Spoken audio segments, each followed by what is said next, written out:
Voy a empezar el tema de redes de sensores y aplica estos métodos de TDA. Primero, el objetivo del proyecto de verano fue entender el capítulo 3 de esta tesis doctoral, escrita por Henry Adams en el 2013. Para ello fue fundamental el curso de Mallows de homología persistente al principio del verano y también la plática del doctor de la Peña.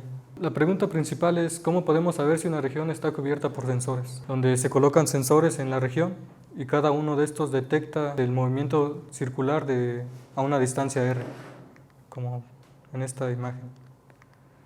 Entonces, este tipo de problemas son comunes en comunicación, difusión, detección de sustancias biológicas, la vigilancia y seguridad. Vamos a empezar con una definición.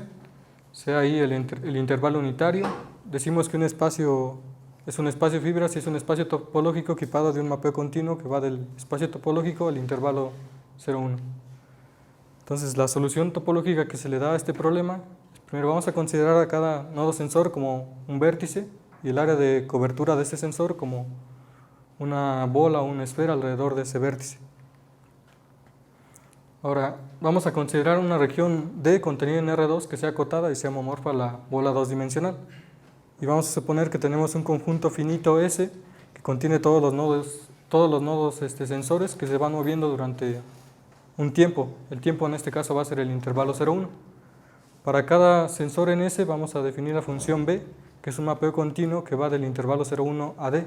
Esto solamente nos está indicando que en el tiempo T el sensor B se encuentra en tal lugar de la región D.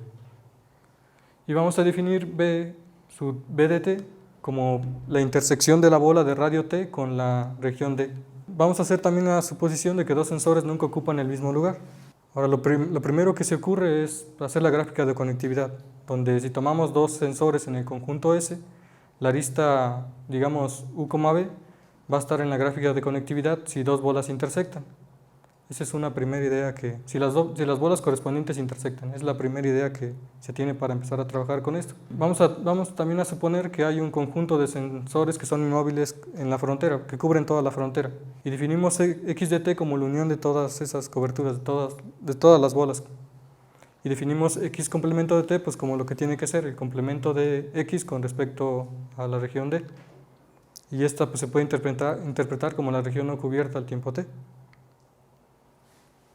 Definimos X grande como pues, las uniones de todas esas X de T cruz T y pues claramente es un subconjunto de D cruz el intervalo unitario.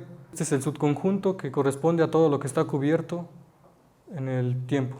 Y X complemento pues otra vez va a ser el complemento de X con respecto a D cruz Y, que va a ser las regiones que no están cubiertas en el tiempo. Estos solo son dos ejemplos.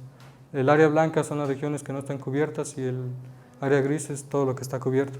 Lo primero que se hace con la gráfica de conectividad es, o la primera idea que tuvieron ellos, pues mira, no es suficiente porque si consideramos tres bolas que se intersectan y dejan un agujero como en este caso, entonces va a haber una evasión. Más en cambio, si tú las consideras de tal manera que no dejen un agujero, no va a haber una evasión y tienen la misma gráfica de conectividad, entonces eso no nos va a servir. Entonces vamos a tratar de usar otras cosas. Ahorita lo vamos a ver más adelante. Ahora es claro que los espacios X y X complemento son espacios fibra, lo único que vamos a considerar va a ser las proyecciones sobre el intervalo 0,1. ¿Se refiere a un espacio fibra? Sí. Sí, es un espacio topológico con un mapeo continuo. Es lo que les estaba diciendo aquí. Primero vamos a definir lo que es una ruta de evasión. Una ruta de evasión es un mapeo continuo que va del intervalo 0,1 hacia D, de tal manera que S de T no pertenece a X de T, o que S de T pertenece a X de T complemento. Y esto es lo que les estaba diciendo ahorita, pues lo que se les ocurre, pues dicen, no, pues la gráfica de continuidad no nos va a servir porque, la gráfica de conectividad no nos va a servir porque pues estas dos tienen asociada la misma gráfica, pero más sin en cambio aquí va a haber una evasión y aquí no va a haber una evasión. Entonces vamos a meter más cosas, vamos a ver qué más podemos hacer. Y lo que hacen es pues definir el complejo de Chet, lo vamos a construir. Este es un poquito diferente al que tiene Chema. Igual, si tenemos que dos bolas intersectan, vamos a considerar la línea, pero en este caso, si tres círculos intersectan, no vamos a considerar todo el simplejo, simplemente vamos a considerar sus aristas si tienen un hoyo, si dejan un hoyo. Si no tienen hoyos, entonces sí vamos a considerar todo el simplejo. Este es diferente, ese es el complejo de Sheck y los que usó Chema son los complejos de Victorious.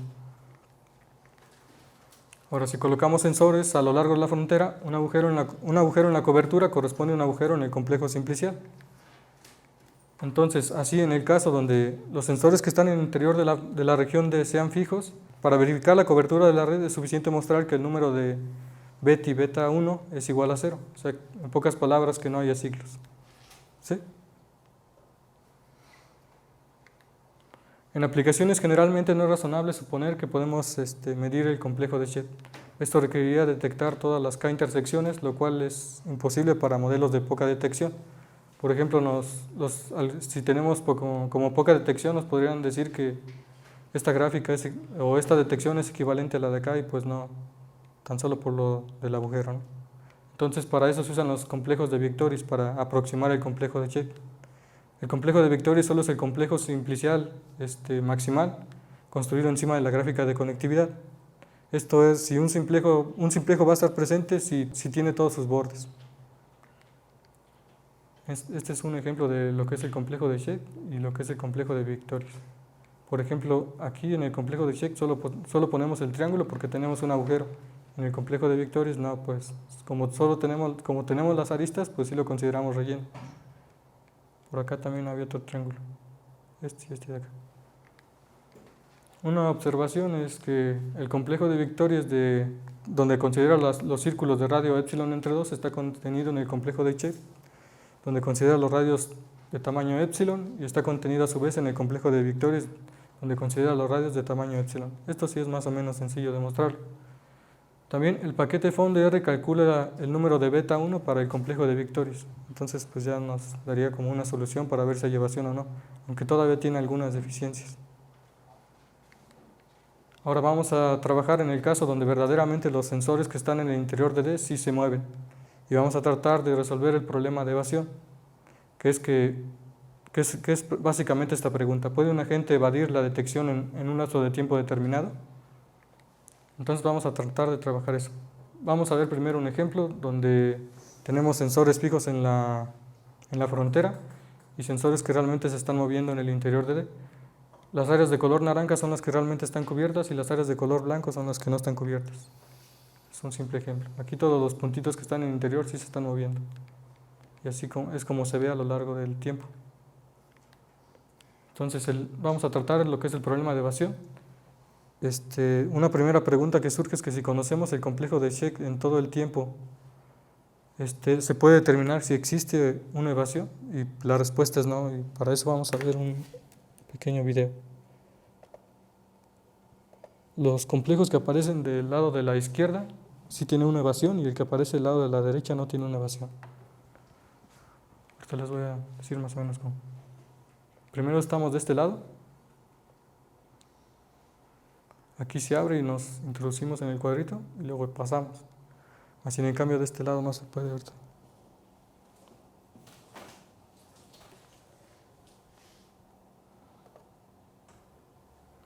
Estamos de este lado igual. Está cerrado. Y cuando abre ya viene cerrando otra vez. Entonces aquí no hay evasión, más sin en cambio los dos tienen el mismo complejo de Sheck todo el tiempo. Entonces aunque lo conozcamos no podemos determinar si existe una ruta de evasión o no. Y pues visto en figuras es así. Otra vez lo mismo. Aparecía el cuadrito, nos introducíamos en el cuadrito, abría el cuadrito y pasábamos del otro lado. En el otro pasaba esto. En el momento que ya abría, ya iba cerrando la otra malla. Entonces no había una evasión. La diferencia es dónde está el evasor. Estaba en la mitad de arriba, sí, mitad de abajo, ¿no? pero siempre empezabas en la parte de arriba porque aquí está todo cubierto. ¿Vas a poner diferencia? Sí, pero más al ratito. Entonces, en la configuración estática, si checamos que el número de betis 1 sea igual a 0, pues ya tenemos que no va a existir una evasión. Ahora queremos buscar condiciones similares para el caso donde tenemos sensores móviles.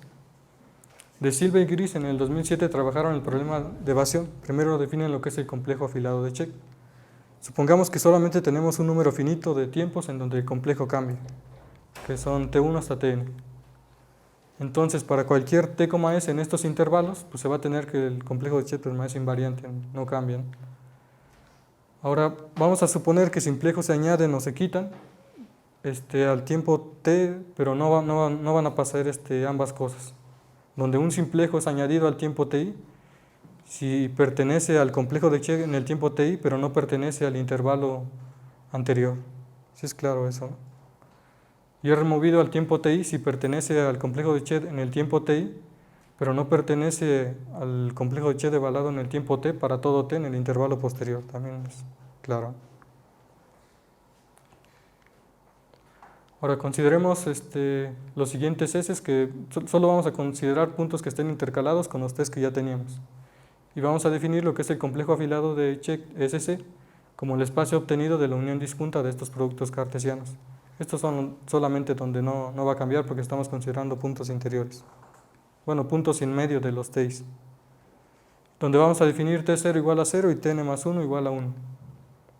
Entonces tendremos que si añadimos simplejos al tiempo ti, pues el complejo de Chet en SI menos 1 cruz TI, pues va a ser un subconjunto del complejo de Chet SI cruz TI. Esto también es claro, es lo mismo prácticamente que lo anterior.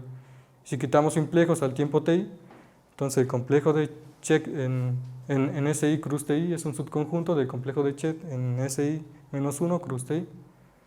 Ahora la definición del complejo afilado de Chet de Victorious es totalmente similar. Y este es más o menos como un esquema. Primero tenemos estas dos bolas juntas y esta está separada. En el tiempo T1, digamos, las bolas ya se juntaron y en el tiempo T2 ya se juntaron de tal manera que no hubo un agujero. Solo un ejemplo sencillo. De Silva y Gris dan una respuesta parcial al problema de evasión. Consideramos la región D que cumpla las condiciones anteriores, que sea homeomorfa a la esfera dos-dimensional. Y ahora definimos F cruz 01, el subcomplejo del complejo afilado de Chet que corresponde únicamente a los sensores que cubren la frontera.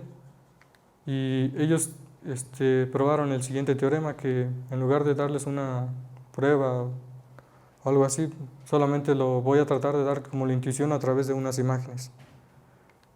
Que hay una evasión como que significa que haya un tubo blanco, que como vimos anteriormente corresponde al área no cubierta, que atraviese totalmente toda la región.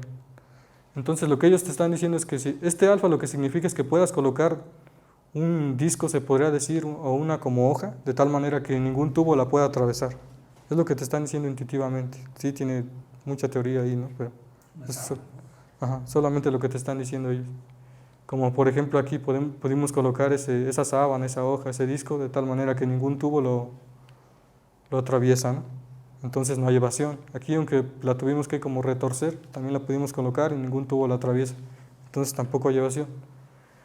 Sin en cambio, vamos a ver que esta condición es suficiente, pero no necesaria, porque aquí no podemos colocar ningún disco de tal manera que no pueda ser atravesado por estos tubos. Pero en esta no hay evasión, porque cuando llegamos a esta parte, para poder como salir del tubo nos tendríamos que regresar, pero esto sería como regresar en el tiempo. O sea, como nos estamos trabajando en el tiempo, pues no se va a poder. Entonces no hay una evasión, más sin en cambio no podemos colocar tal sábana. Entonces es una condición suficiente, pero no necesaria. Y es aquí lo que estoy diciendo. Que existe esa A, pues ya les dije qué es lo que quiere decir, y que tenga frontera no trivial te indica que cubrimos un número no trivial de veces la frontera. Solo es eso. Aquí es otra vez la explicación de estas imágenes. Ahora vamos a introducir lo que es la persistencia zigzag, que para tratar de aplicarlo al problema de evasión. La persistencia zigzag es una generalización de la homología persistente. Es un diagrama zigzag es un gráfico dirigido de n vértices y n-1 flechas, que pueden ir hacia cualquiera de las dos direcciones. Entonces aquí ya se puso un poco denso todo esto, porque sí habían como varias cosas. Teníamos que ver lo que son los módulos, los morfismos entre módulos, isomorfismos entre módulos.